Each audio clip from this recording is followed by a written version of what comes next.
جلدی سے جلدی اس ویڈیو کو لائک کیجیے اور ابھی تک میرے چینل کو سبسکرائب نہیں کیا تو اس ریڈ کلر کے بٹن کو دبا کر سبسکرائب کیجیے اور اس گھنٹے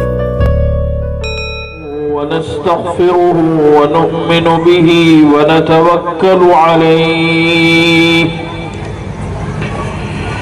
ونعوذ بالله من شرور أنفسنا ومن سيئات أعمالنا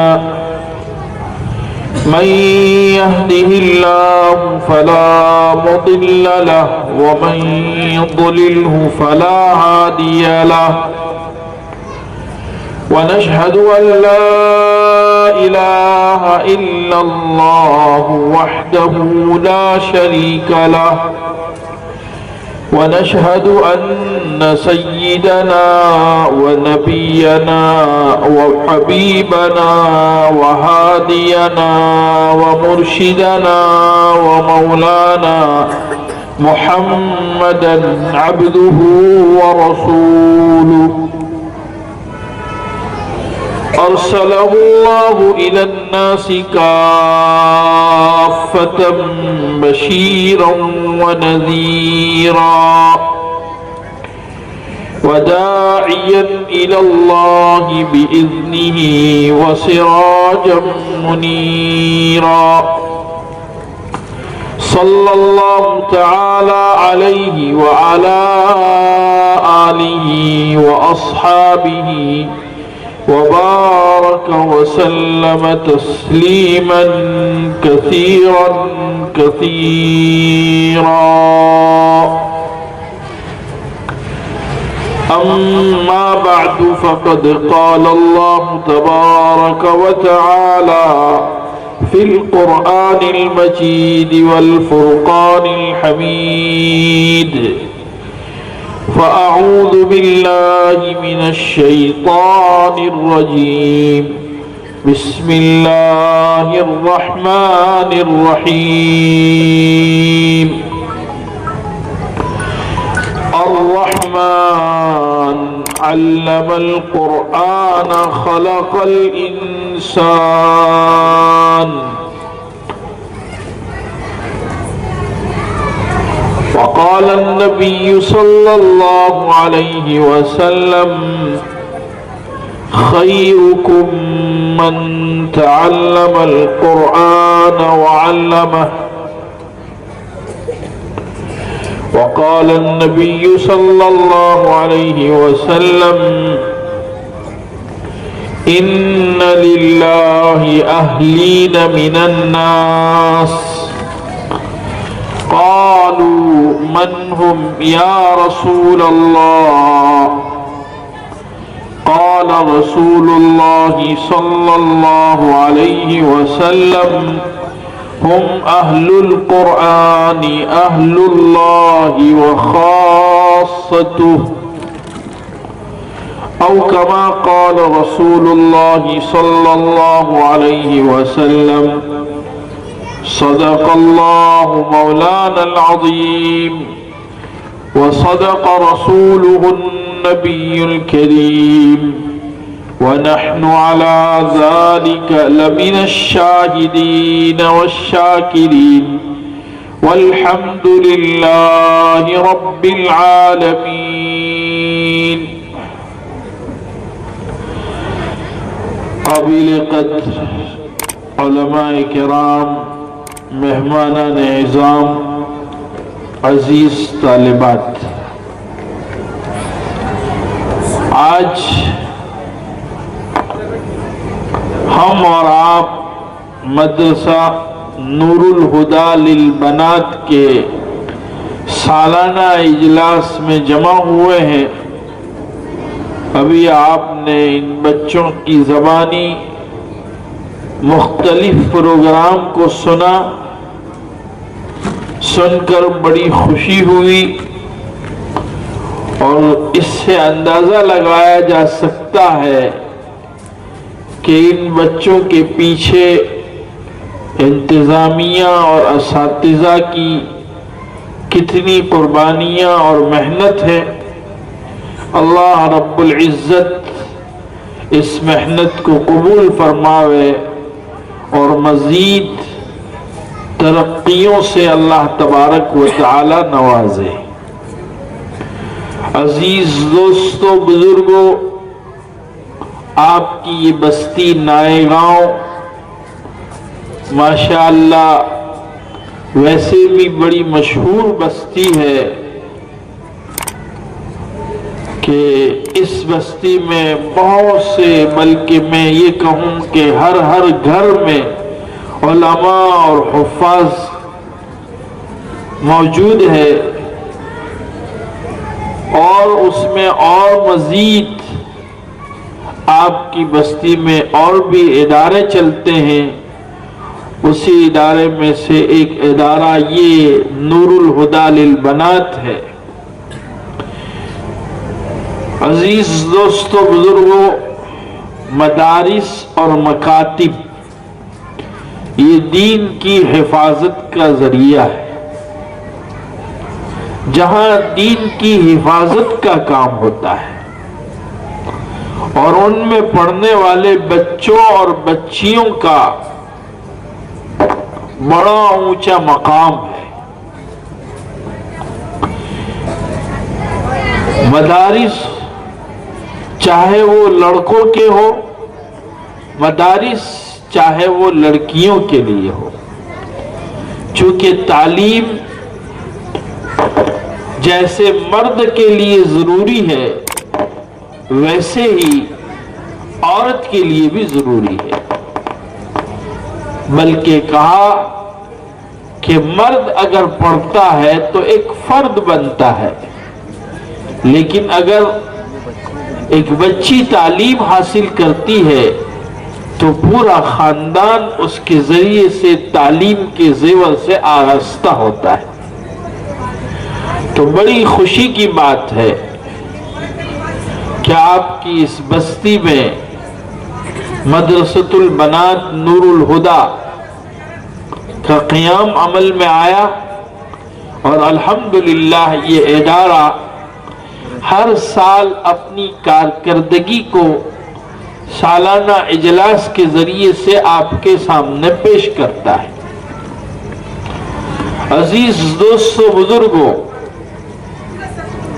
جیسا کہ میں نے کہا کہ مدارس میں پڑھنے والے بچے اور بچیاں ان کا بڑا اونچا مقام ہے۔ حدیث پاک میں آتا ہے، رسول اللہ صلی اللہ علیہ وسلم ارشاد فرماتے ہیں، ان الملائکۃ لتضع اجنحتها لطالب العلم رضا بما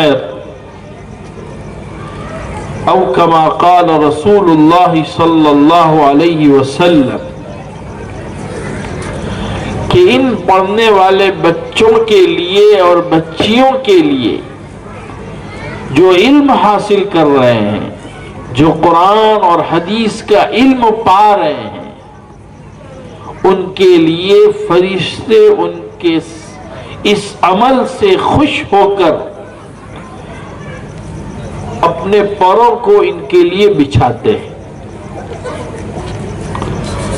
اسی طریقے سے ایک حدیث میں آتا ہے، رسول اللہ صلی اللہ علیہ وسلم ارشاد فرماتے ہیں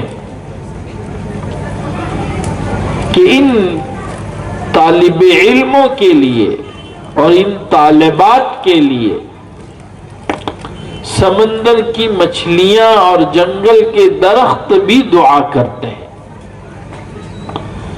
سوال یہ پیدا ہوتا ہے کہ ان مچھلیوں کا اور ان جنگل کے درختوں کا ان طالب علموں سے کیا واسطہ؟ جواب اس کا یہ ہے، وہ یہ جانتے ہیں کہ ان کی حیات میں ہماری حیات ہے، کیونکہ اللہ کے حبیب صلی اللہ علیہ وسلم ارشاد فرماتے ہیں، لا تقوم الساعة حتى يقال في الارض اللہ اللہ، قیامت اس وقت تک قائم نہیں ہوگی جب تک اس سرزمین پر اللہ اللہ کہنے والا باقی رہے گا۔ جب اس سرزمین سے اللہ اللہ کہنے والا چلا جائے گا تو قیامت قائم ہوگی، اور اللہ اللہ کہنے والے ان مدارس میں پیدا کی جاتے ہیں، ان مدارس میں بنائے جاتے ہیں، ان مکاتب میں سکھایا جاتا ہے، دین کی حفاظت کا کام ہوتا ہے۔ بڑی خوشی کی بات ہے کہ اس گئے گزرے دور میں بھی اللہ رب العزت نے ہمارے علاقے میں مدارس اور مکاتب کا ایک جال بچھایا ہے۔ تو میرے عزیز دوستو بزرگوں، حدیث میں آتا ہے رسول اللہ صلی اللہ علیہ وسلم ارشاد فرماتے ہیں العلماء ورثۃ الانبیاء، علماء یہ انبیاء کے وارث ہیں۔ فإن الأنبياء لم يورثوا دينارا ولا درهما إنما ورثوا العلم۔ رسول اللہ صلی اللہ علیہ وسلم فرماتے ہیں کہ انبیاء کرام علیہم الصلاۃ والتسلیم اس دنیا سے رخصت ہوتے ہیں تو دنیا کی کوئی چیز، مال اور دولت، جائیداد، پراپرٹی اور دینار اور درہم اور روپیے اور پیسے چھوڑ کر نہیں جاتے، بلکہ وہ علم کو چھوڑ کر جاتے ہیں۔ اور جو اس علم کو حاصل کرتا ہے، اس کا مطلب یہ ہے کہ وہ اس نبی کی وراثت کو لے رہا ہے، اس نبی کی وراثت کو حاصل کر رہا ہے۔ تو کہنے کا مطلب یہ ہے کہ ان کا بڑا اونچا مقام ہے، ہمیں چاہیے کہ ہم ان کی قدر کریں اور ان مدارس کا تعاون کریں اور ان مدارس کی حفاظت اور اس کی ضرورت کا خیال رکھیں۔ ان کی حفاظت میں ہماری حفاظت ہے۔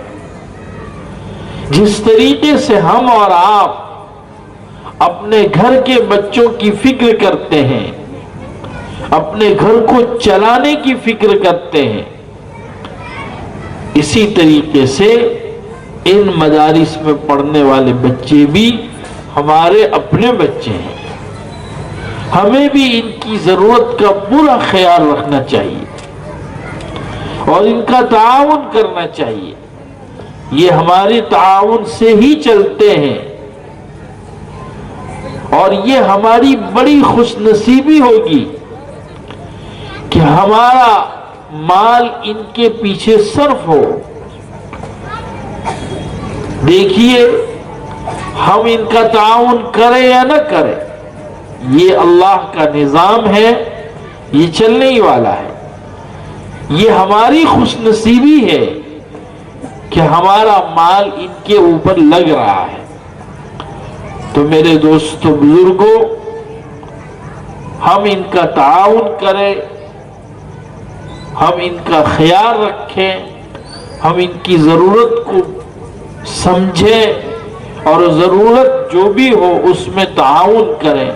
قرآن کہتا ہے وَتَعَاوَنُوا عَلَى الْبِرِّ وَالتَّقْوَى وَلَا تَعَاوَنُوا عَلَى الْإِثْمِ وَالْعُدْوَانِ۔ نیکی کے کاموں میں، تقوی کے کاموں میں ہمیں تعاون کرنا چاہیے ایک دوسرے کا۔ کل قیامت کے دن اس طرح کا جو ہم نے تعاون کیا ہے، جو صدقات اور خیرات کے ذریعے سے ہم نے ان بچوں کی، بچیوں کی، غریبوں کی، محتاجوں کی مدد کی ہے، یہ ہمارے لیے ذخیرہ آخرت ہے۔ ہمیں صرف دنیا کی فکر نہیں کرنا ہے، ہمیں اپنی آخرت کی بھی فکر کرنا ہے، ہمیں اپنے قبر کی فکر کرنا ہے۔ قرآن مجید میں اللہ تعالیٰ فرماتے ہیں وَالطُّورِ وَكِتَابٍ مَّسْطُورٍ فی رق منشور والبیت المعمور والسقف المرفوع والبحر المسجور ان عذاب ربک لواقع ما له من دافع۔ کل قیامت کے دن ہمیں اس کے عذاب سے ڈرنا ہے اور اس کے بچاؤ کے لیے فکر کرنا ہے۔ قرآن نے قسم کھا کھا کر یہ بات بیان کی، وَالطُّورِ وَكِتَابٍ مَّسْطُورٍ، پہاڑ کی قسم کھائی، کتاب کی قسم کھائی۔ مختلف قسمیں کھانے کے بعد اللہ تبارک و تعالی فرماتے ہیں ان عذاب ربک لواقع، تیرے رب کا عذاب ضرور واقع ہوگا، اور جب واقع ہوگا تو ما لہ من دافع، اس کو کوئی روکنے والا نہیں ہوگا۔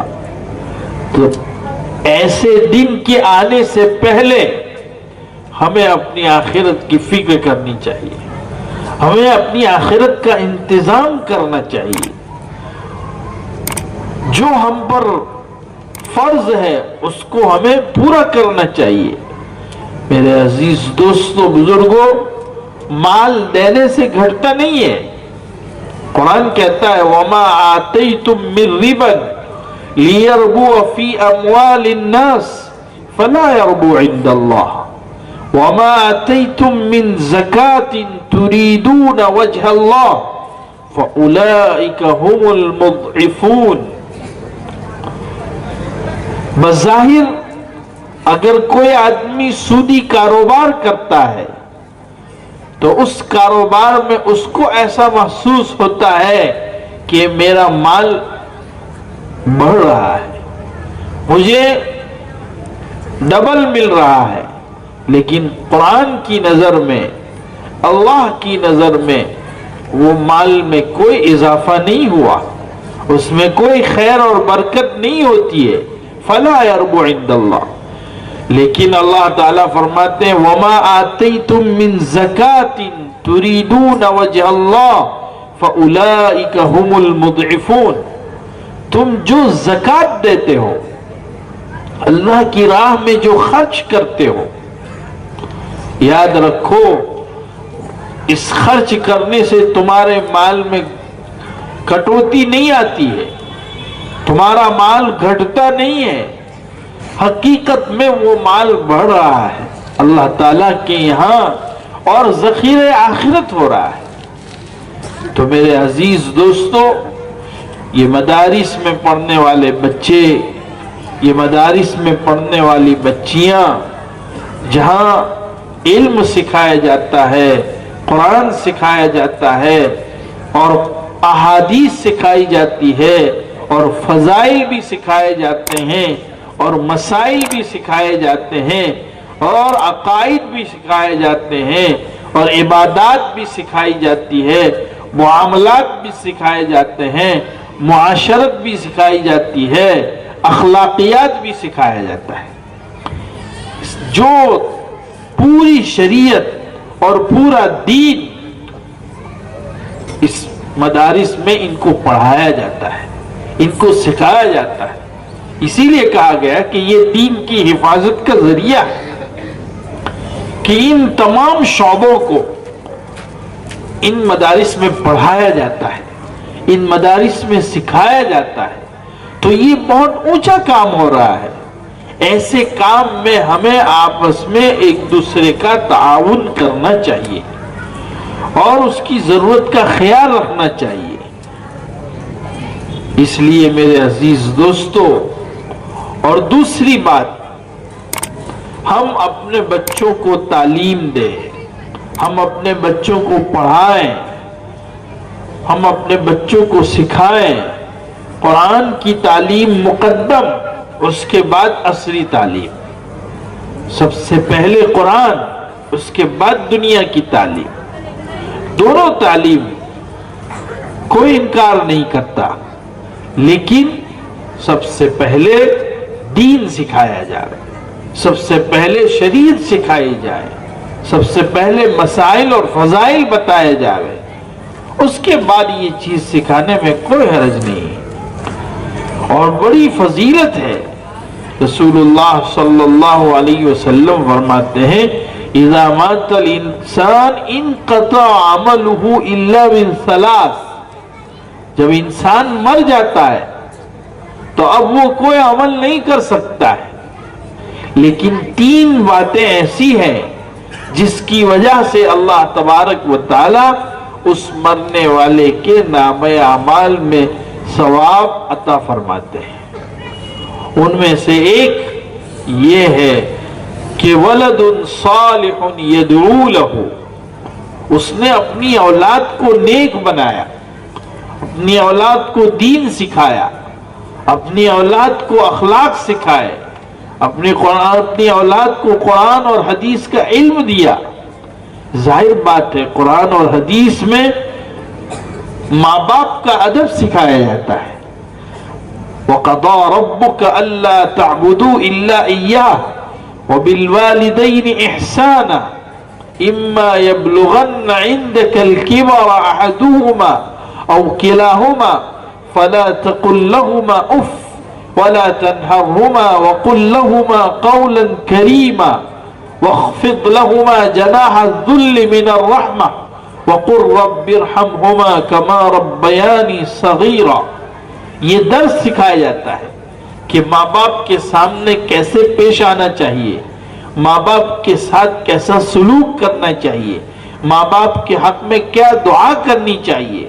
ظاہر بات ہے اگر ہم نے اپنے بچوں کو یہ سکھایا ہے مدارس میں، مکاتب میں، تو یہ بچے نیک بننے کی وجہ سے ماں باپ کا دنیا میں تو احترام کریں گے ہی، لیکن مرنے کے بعد بھی اس کے لیے ثواب کا ذریعہ بنیں گے۔ کیوں؟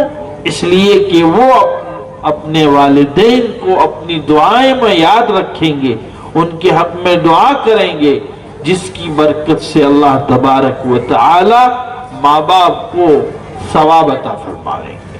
تو میرے عزیز دوستو، ہم جہاں دنیا کی فکر کرتے ہیں اپنی آخرت کی بھی فکر کرنی چاہیے۔ اللہ تبارک و تعالی عمل کی توفیق عطا فرماوے۔ اللہ تبارک و تعالی اس ادارے کو مزید ترقیات سے مالا مال فرماوے، اس کی ہر ضرورت کو اللہ تعالیٰ اپنے خزانے غیب سے پورا فرماوے اور اس کے لیے اسباب مہیا فرماوے۔ وآخر دعوانا ان الحمد للہ رب العالمین۔